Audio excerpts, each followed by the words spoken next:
Now, yesterday we have taken the moving coil galvanometer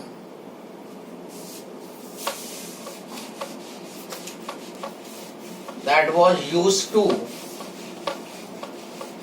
detect the current in the circuit and to find the direction of current. And the principle of galvanometer was current carrying coil in magnetic field experiences the torque. We have taken the working of moving coil galvanometer, then we have taken the current sensitivity and voltage sensitivity. Then we have three more questions which are frequently asked. Write down first question. What is radial magnetic field? Question होता है radial magnetic field पे based. What is radial magnetic field? So write down the magnetic field in which plane of the coil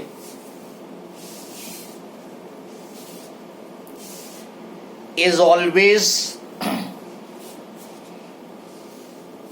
parallel to magnetic field in bracket theta. Is always Plane of the coil is always parallel to magnetic field and in bracket theta equals to 90, bracket close, is known as radial magnetic field. So magnetic field in which either you write plane of the coil is parallel to field or you can write theta is always 90, then field is known as radial magnetic field. Then second question, why we need radial magnetic field? Why we need radial magnetic field? Yes, anyone can tell why we need radial magnetic field? Sir वरना आई linear scale पे नहीं रहेगा. आई क्या? तो linear scale पे नहीं रहेगा. Linear scale. So why we need radial magnetic field? Answer is to obtain linear scale for measurement of current. इसका आंसर लिखोगे to obtain linear scale for measurement of current.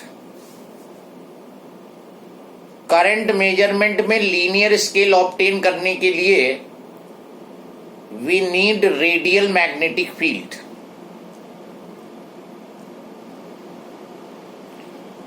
And third question related to radial magnetic field is how we get the radial magnetic field.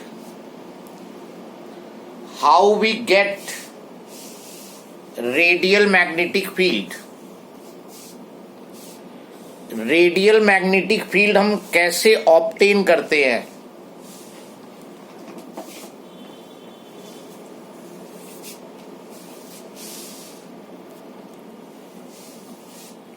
Sir magnet को concave करके. Yes, by taking, answer is by taking concave cut pole pieces of magnet. By taking concave cut pole pieces of magnet and suspending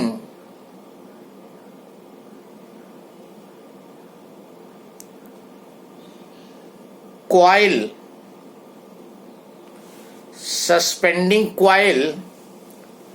with cylindrical soft iron core inside with cylindrical soft iron core inside between pole pieces of the magnet. Concave cut pole pieces लोगे, उन पोल pieces के बीच में coil will be suspended and inside the coil there will be cylindrical soft iron core. This arrangement makes the magnetic field radial.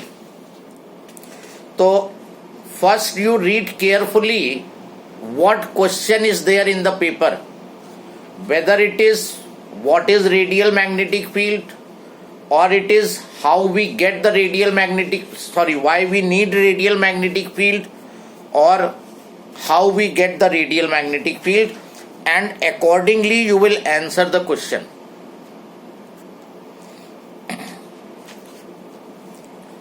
Then question important है क्या? हाँ, ये तीनों में से एक क्वेश्चन आ सकता है 1 मार्क में. तीनों इंपॉर्टेंट क्वेश्चंस थे. देन नेक्स्ट हेडिंग डालो अब ammeter.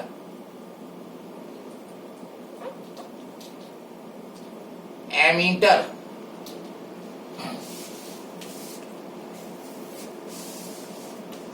Ammeter is used to measure the current in the circuit.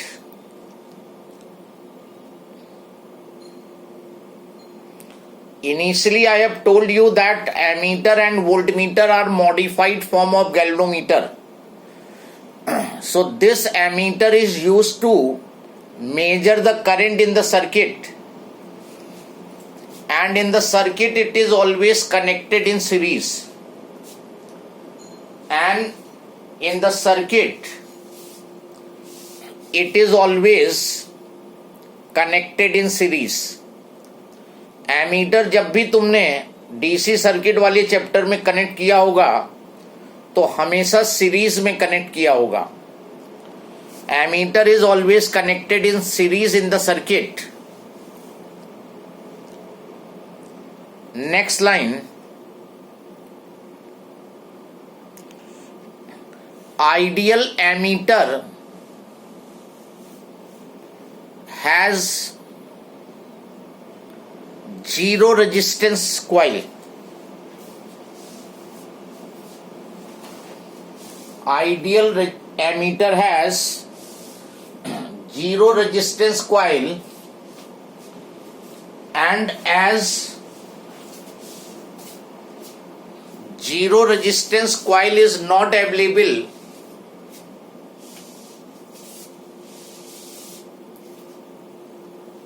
so good quality ammeter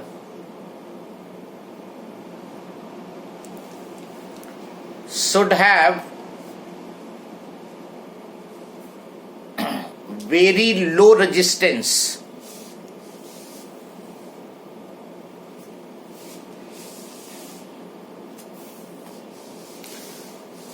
Now we will see why the ammeter should have very low resistance. Consider we have this circuit. ये circuit हमारे पास है, and in this circuit this battery is of EMF 10 volt, this resistance 1 ohm, and this resistance is 9 ohm. This circuit is given to you. तो इस circuit में जो current flow करेगी, current जो होती है total EMF upon total resistance, E divided by R plus R. Total EMF E and total resistance this one. So it will be coming 10 divided by 9 plus 1. So current in this circuit is 1 ampere. If suppose you are given the circuit, so in this circuit by the calculation the current is coming 1 ampere.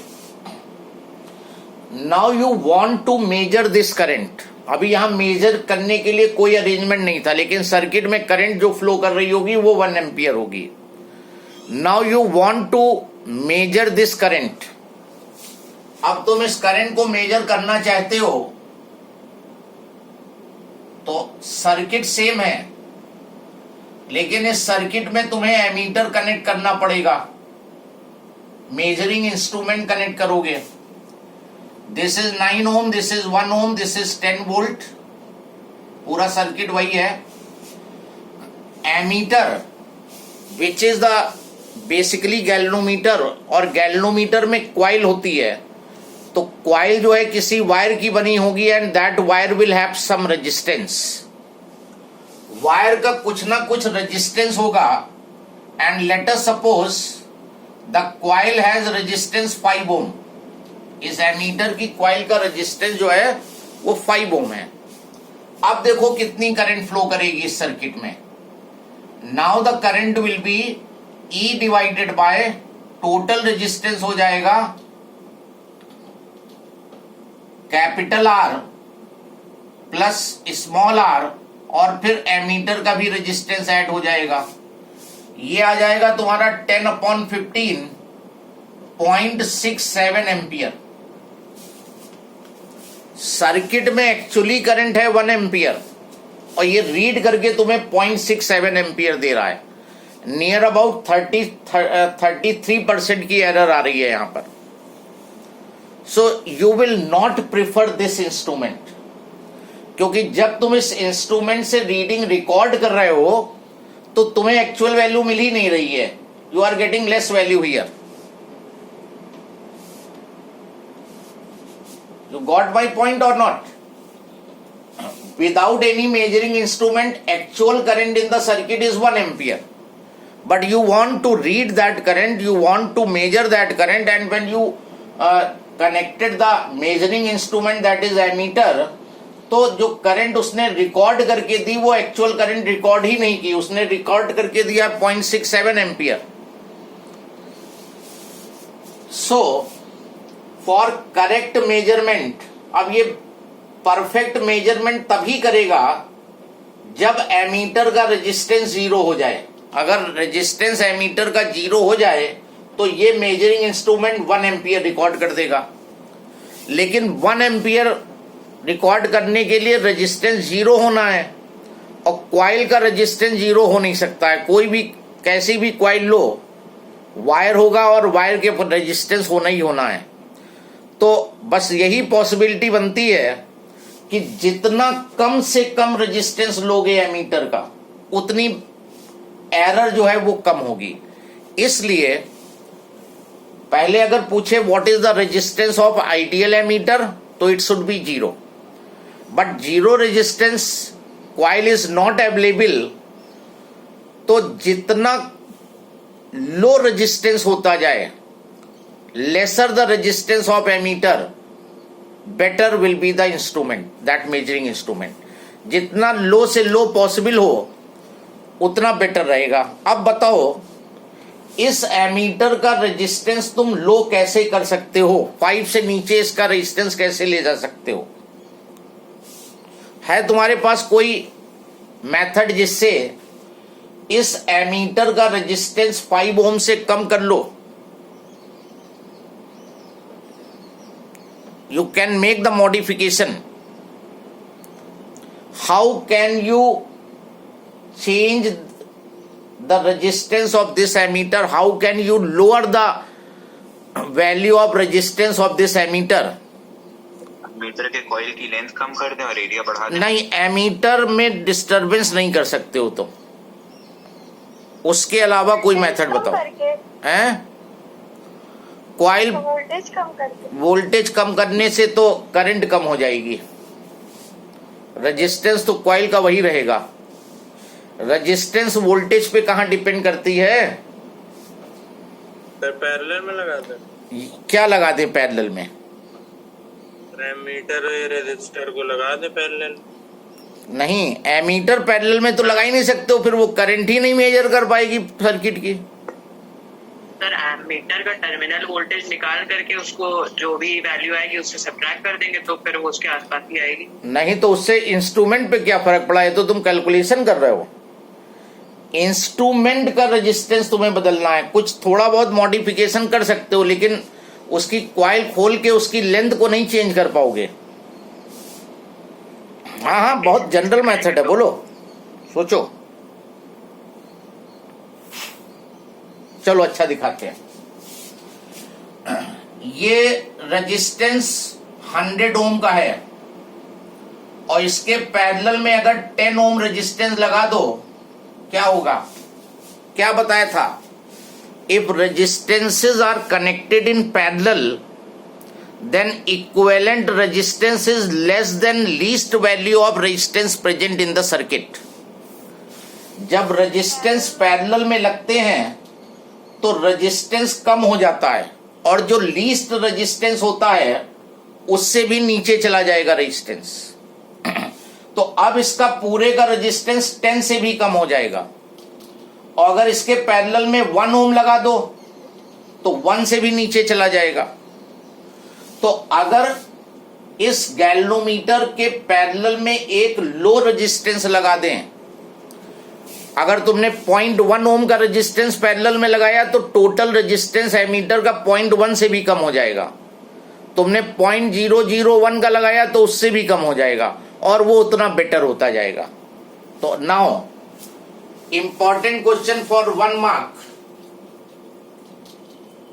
ये काफी important question है 1 mark में और बहुत confusion produce करता है ये, क्योंकि कभी एमीटर का पूछता है कभी वोल्ट मीटर का, दोनों में रिवर्स हो जाता है।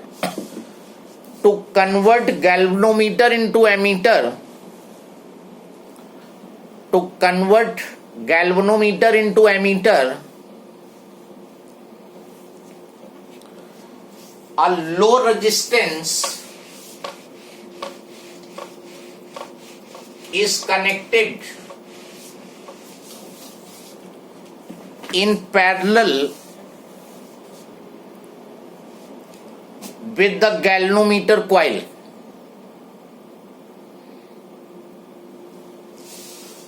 To convert galvanometer into ammeter, a low resistance is connected in parallel with the galvanometer coil, which is known as shunt resistance। ये जो लो रेजिस्टेंस पैरेलल में है इसको शंट रेजिस्टेंस बोलते हैं। स्टेट अवे क्वेश्चन होगा, how will you convert galvanometer into ammeter?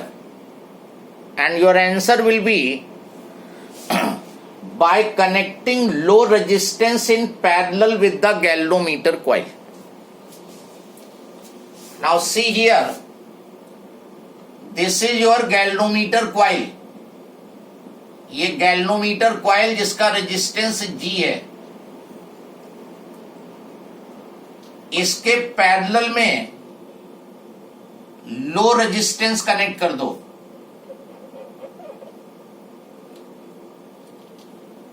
This is S, low resistance, and now this box will be known as ammeter। ये box ammeter कहलाएगा। Galvanometer with low resistance in parallel, that is ammeter। और जितना इसका low resistance करते जाओगे उतना exact इसकी measuring होगी। और ये टर्मिनल्स हो गए एमीटर के। ये एमीटर के बॉक्स के अंदर दोनों चीजें हैं। ये पूरा एपरेटस जो है एमीटर हो गया। So how will you converting galvanometer into ammeter? By connecting low resistance in parallel. और उस लो रेजिस्टेंस इन पैरेलल को शंट रेजिस्टेंस बोलते हैं। नाउ अब देखो, सर्किट में मान लो I करंट है। This is the current flowing in the circuit. Circuit में I करंट फ्लो कर रही है। जब करंट यहां पे आएगी तो ये दो पार्ट में डिस्ट्रीब्यूट हो जाएगी। गैल्वेनोमीटर वाले पाथ में IG और जो रेस्ट अमाउंट है I माइनस IG इस वाले पाथ में जाएगी।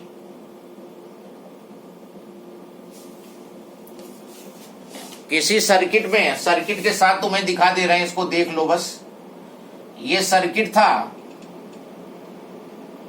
इसमें ये गैल्वेनोमीटर कॉइल लगी थी और इसके साथ तुमने लो रेजिस्टेंस पैरेलल में लगा दिया, तो ये बॉक्स तुम्हारा एमीटर हो गया, एमीटर लग गया। ये सर्किट में I करंट थी और ये I करंट यहां से IG इधर चली गई और I माइनस IG इधर चली गई। ये किया है हमने केवल इसका ये वाला पार्ट दिखाया है बस यहां पर, क्योंकि ये बॉक्स जो है एमीटर सीरीज में लगा है। अब देखो, इन दोनों पॉइंट के बीच में, इन दोनों पॉइंट के बीच में वोल्टेज निकालने के हमने तुम्हें 3 मेथड बताए थे। अगर 2 रेजिस्टेंस पैरेलल में हैं तो वोल्टेज निकालने के 3 डिफरेंट मेथड बताए थे। ये वाली करंट को इस रेजिस्टेंस से मल्टीप्लाई करो तो भी यही वोल्टेज आएगी। इस वाली करंट को इस रेजिस्टेंस से मल्टीप्लाई करो तो भी यही वोल्टेज आएगी, V इजिकल टू IR। और जब बाहर की करंट लोगे तो टोटल से मल्टीप्लाई करते हैं, याद आ गया होगा आई थिंक। तो उसका हेल्प लेते हैं यहां पर। इन दोनों पॉइंट के बीच में वोल्टेज का फॉर्मूला I इंटू R होता है। तो इन दोनों पॉइंट के बीच में वोल्टेज, इस वाली करंट को अकाउंट में लो, IG इंटू G, ये वोल्टेज हो गई। और इस वाले पाथ से लोगे तो भी यहीं की वोल्टेज आएगी, I minus IG into S। दोनों वोल्टेज सेम 2 पॉइंट्स के बीच में है तो ये दोनों बराबर हो गई। इस पे न्यूमेरिकल तुमसे जनरली पूछा जाता है 3 नंबर तक का, conversion of galvanometer into ammeter. तो this current into this resistance, this current into this resistance, same 2 point के बीच की वोल्टेज। यहां से एस को सब्जेक्ट बना दो, चाहे डायरेक्ट फॉर्मूला याद रखो, चाहे ये वाली फॉर्म याद रखो, चाहे ये वाली फॉर्म याद रखो, आंसर दोनों से आएगा। जो तुम्हें अच्छा लगे वो याद कर लो, लेकिन याद जरूर कर लेना, इस फॉर्मूले पे न्यूमेरिकल होता है। अब